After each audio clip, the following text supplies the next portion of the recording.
පළතුරු ඉදෙන්නේ කියලා බෙහෙත් භාවිතා කරලා නැත්තම් ගෙඩිය කහ පාටයි නැට්ට කොළ පාටයි. බෙහෙත් ගහලා තියෙනවා නම් මුළු කෙහෙල්කනම කහ පාටයි. එතකොට බෙහෙත් ගහලා තියෙනවා නම් මේ ගෙඩිය කහ පාට වෙලා නැට්ට කොළ පාට වෙන්නේ නැහැ.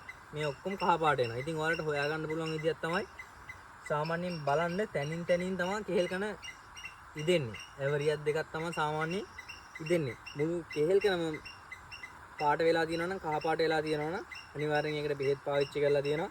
ඉතින් මේවා ගෙදර හැදිච්ච මේ කෙසෙල් සාමාන්‍යයෙන් ගම් වල තියෙන සීනි කෙසෙල්, ඇඹුල්, කෝලි කුට්ටු ගොඩක් ගම් වල තියෙනවා. ඉතින් මේ වගේ සාමාන්‍යයෙන් පිනිසින් නැහනේ. ඉතින් මේ වගේ ඒවා හොඳ කඩවලට සුපර් මාකට් වලට එහෙම ගන්නෙ නැහැ. සාමාන්‍යයෙන් ඉතින් ගම් වල කඩවල තමයි තියෙන්නේ. ඔයාලා මේවා දැකපුවම කන්නේත් නැහැ. කන්නේ නැහැ කියන්නේ පිනිසින් නැහැ, ලස්සන නැහැ. ලස්සන නැති හින්දා ඉතින් මේ ගෙඩිය ඔයාලා කන්නේ නැහැ. මේ වගේ ගුණ මේ වගේ තියෙන පෝෂදායී දේවල් ඔයාලා හරියට දන්නවා නම් අනිවාර්යෙන් මේවා තමයි කන්නේ.